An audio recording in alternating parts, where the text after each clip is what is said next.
You really, really need to know what they need, what solutions you can provide them, right? And those two are the ones. And really not what you think that they need, what they actually need. You need to go talk to a couple. If you're looking to specialize with business owners, you need to go to talk to business owners and say, hey, what are the biggest problems you have, right?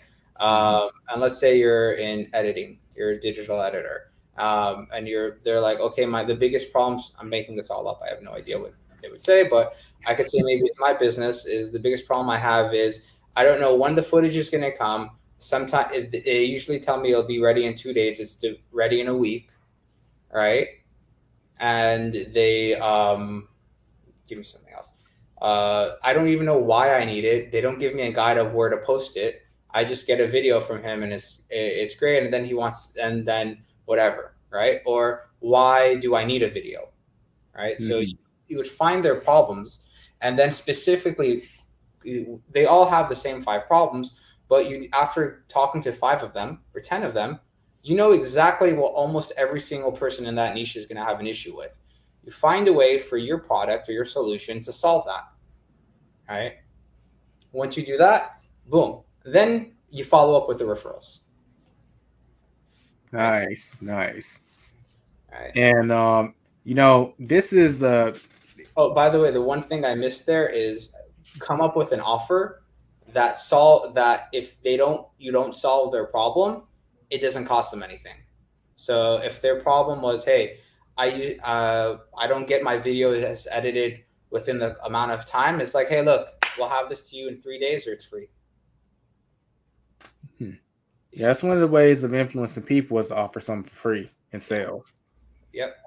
So it will solve their problem, and if it doesn't solve, if they don't have the problem solved, it's at no cost to them. They automatically will want that, right? So yeah. That's a good kind of tying back into this technology and the advantages we have nowadays. It used to be you would have to put on your Sherlock Holmes hat and enter detective mode and actually go talk to people in this industry, find out what problems they're having. Because basically what he just broke down is going to be their rebuttals to why they're not going to be interested. You find that out ahead of time. And then when you do perfect your presentation and then get into the art of selling, you can put this in your presentation so you actually don't have as many objections, or at the very least you're prepared for them. Or you can go do trial and error and lose leads by finding out, like when they ask this question, well, I have no idea. Yeah. But nowadays you can still do one of those 2 methods, but just hop on Reddit or hop on any of these forums that are full of people in this community, and they put their complaints in full display for you to see. Mm-hmm. So you type in, well, let's go with the video editing example. You go on Reddit and find a community of people who are looking for video editors, and their complaints like, oh, I hate the fact that my video editor isn't communicating with me. Like they don't say when it's going to be, the project's going to be finished, how much B-roll they're going to be using, like how do I solve this problem? You'll find that on Reddit, and then when you go and approach these clients, you can make it part of your package. Like, here's the terms of communications. And if you have any requirements as far as how you want things done, we can put together an SOP for me to follow. That way, we both have expectations on what you're going to get. You're solving the problem. But the beauty is these online forums nowadays are available for you to just grab that information versus before you had to enter detective mode and go talk to people and stuff. I'm not saying you shouldn't still do that, but you can start with the online forums if you wanted to. Yeah. One of the really big ones that I always saw as prefacing it with that is like, hey, Elijah, most business owners tell me that they struggle with this, this, and this. Is that true for you? Right? And if it is true for them, you automatically said, they're like, yes, it is. Or if it's not true for them, but like, we don't actually have that problem. But, well, what problems do you have, Elijah? Oh, I have this problem. Okay, cool. So then you could think of something to come up with it too, right? You're a little bit flexible, right? Bruce Lee said, "Move like water." I like that saying. We kind of already tied into this question, but I guess we might as well go ahead and roll with it. But what advice would you give to the audience when it comes to handling like rebuttals and objections when they're selling? Oh, Okay, so I can say this for two things. If you're in sales and you're salary based, the rebuttals hurt a lot less, right? Versus if you're purely commission, right? True. If you're purely commission, those rebuttals hurt because that means the rejection, right? For it means that you're looking at it as, oh my God, I'm not going to eat, right? I'm not going to get paid.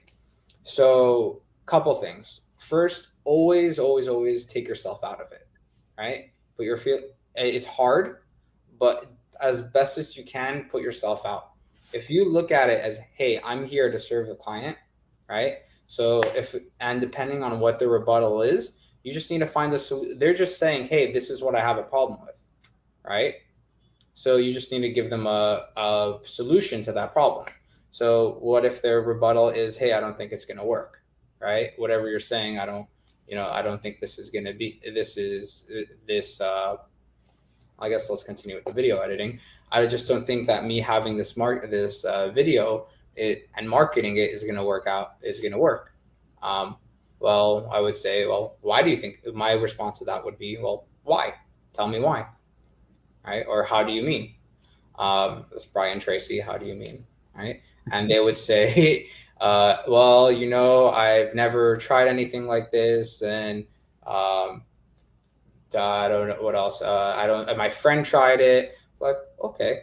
So when you just, as long as you dig into what the real problem is that you'll get it out. You'll get it out because what they're saying most of the time doesn't actually have. It's not actually what they mean, right?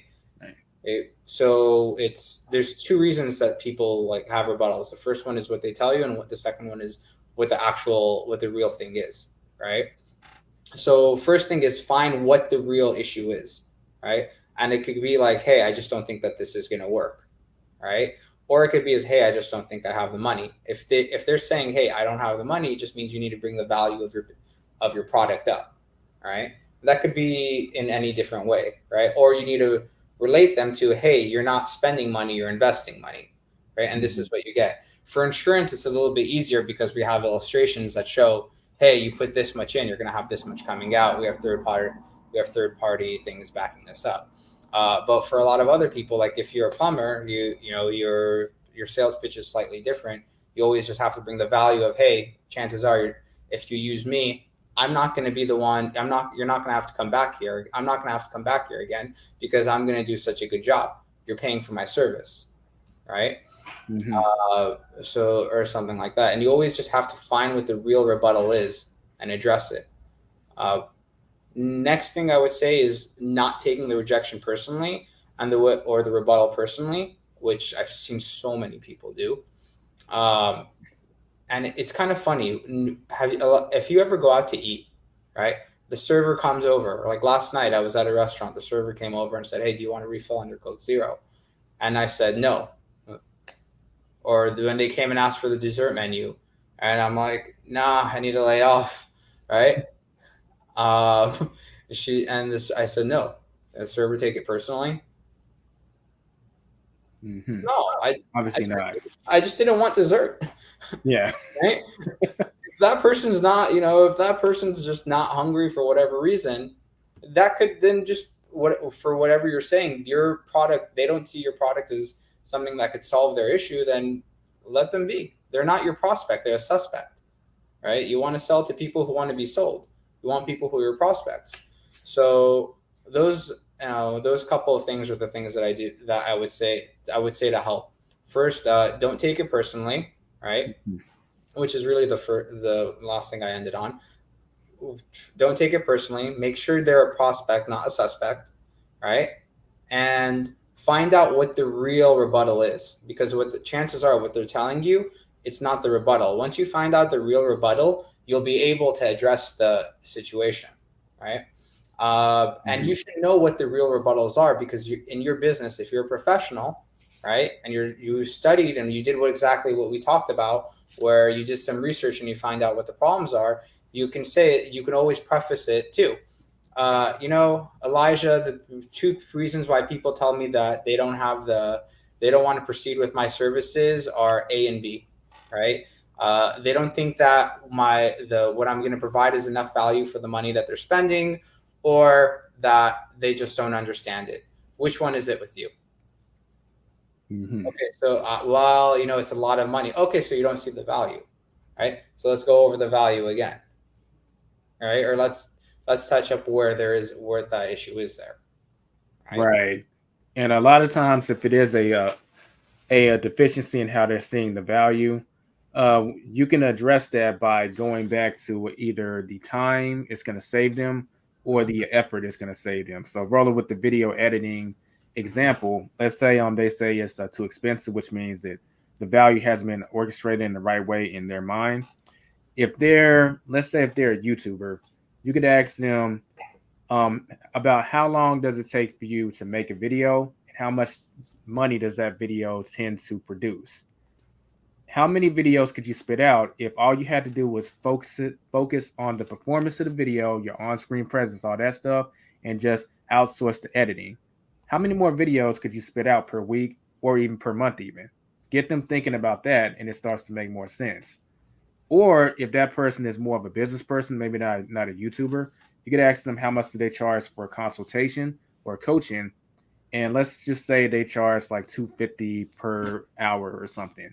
You ask them how long are they spending editing their own videos, and when they start doing the math, that's X amount of consultations you could be doing and making money.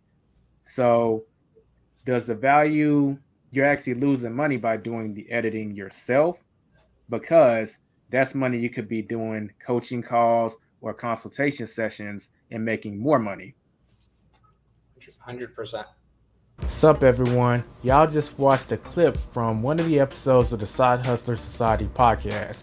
If you want to check out the full episode, you can click on the link in the description right now or click on the video that's showing in the end screen. Don't forget to subscribe if you're new and hit that bell notification if you want to be notified when another episode drops, and a thumbs up on this video is very much appreciated. I'll catch you in the next one.